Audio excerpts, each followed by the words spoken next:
Dream Life Method video number 3. If you want to see the rest of the videos, there is a playlist for you for them. And this is just the short form bite-sized pieces of the Dream Life Method. I also have the Wildling podcast, where this series is the newest season of the podcast, so it really goes in alignment, and you have the longer form content. I also have a workbook, and I'm creating other things to go along with this as well, as it also feels in alignment with me because we are doing this together. I've created this very intuitively, and it really created a life of its own. It didn't start off to be all of this, but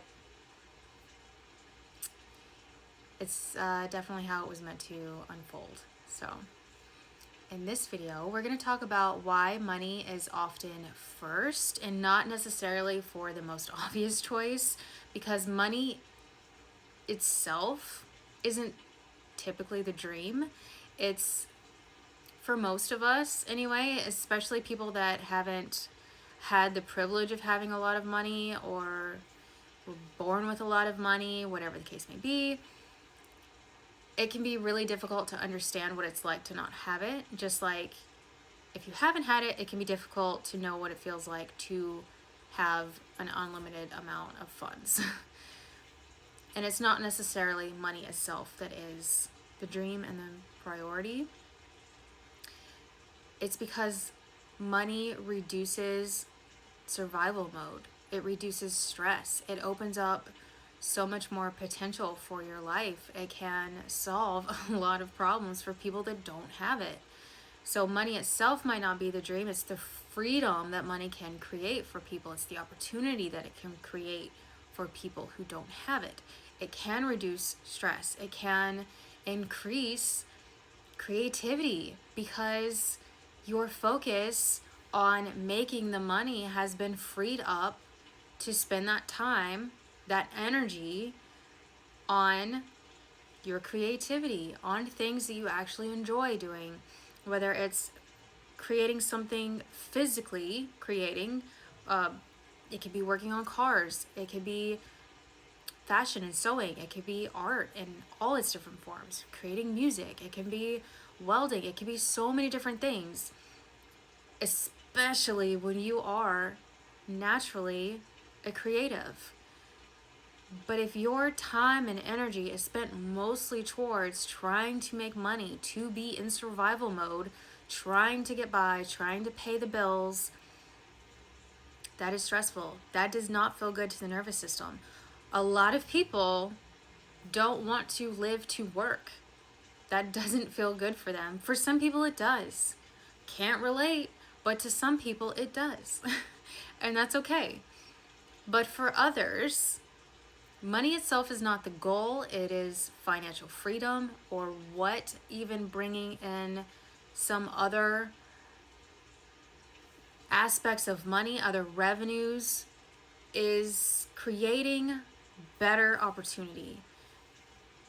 And that could even be for a home, or just to pay for the one you already have. It could be for medical expenses, which it could be for a lot of things that can help you live a healthier life, like buying healthier food, having more time to exercise, or exercising and there are ways, yes. Again, this goes back to what can you do for yourself right now that is in alignment with your dream life. So if part of your dream life for you is to exercise more, are there ways that you can implement that now? And if it's not a gym membership because you cannot afford it right now, even though that money's on its way to you already, it's already yours, can you work out at home, and what does that look like? How can you make that work? Can you follow some videos and work out with them on YouTube University?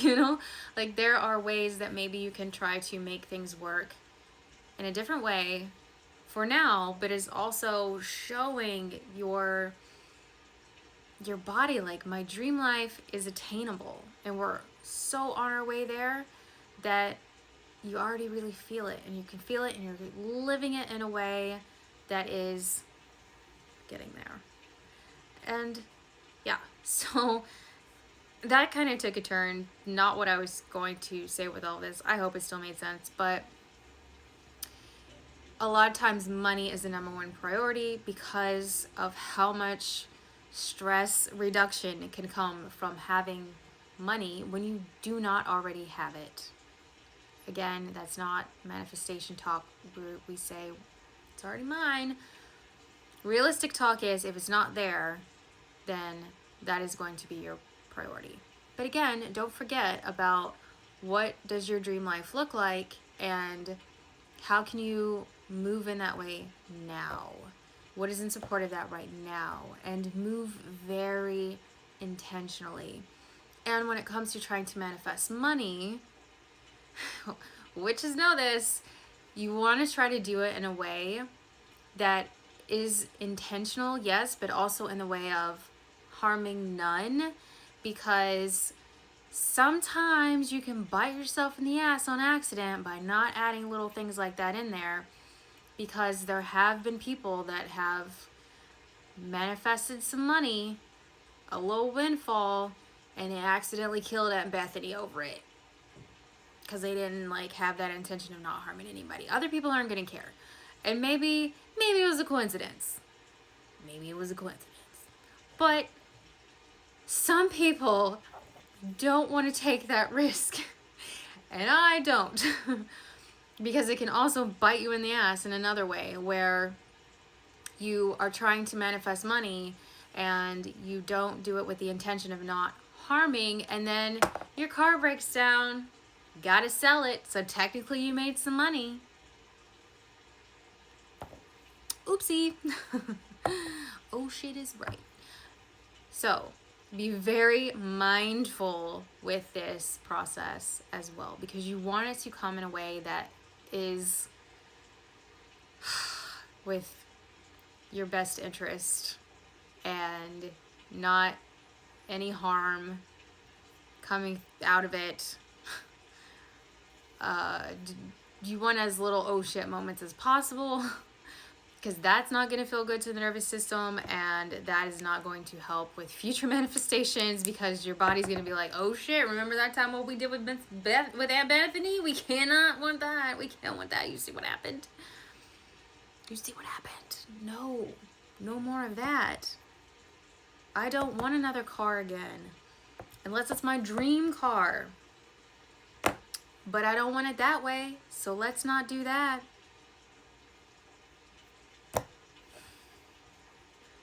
Move intentionally and think about those things. And also, if you have a certain amount of money in mind, let's say you go over all of your finances and you make this much a month, and this is how much you need to make a month to feel better about life. And I don't mean it has to be an obscene number, just what is going to feel more comfortable even. If that is good, then what is that? And I forgot where I was going with that. I forgot my whole point. Damn it. I said I'm going to leave the chaos in because this is real and authentic, okay? Whatever that number is, wait, let me think about this. Oh yeah, one of the points that I'm pretty sure I was trying to make with that is to also factor in after taxes and in revenue. Yeah, because that can be important when manifesting money as well. There's also some money rituals that I might add if people are interested. And yeah, so I'm running out of time, but that is basically why money is often first for a lot of people, because it can create financial freedom, but also be very intentional and a little careful on how you are trying to manifest your money. And it's okay to want multiple streams of income as well. Tell yourself it is safe if I make X amount of money. I am safe. I am happy when I make X amount of money. Like, really rewire, and you can use the guided meditations and music and other things that I have listed as well to kind of help program yourself into feeling safe.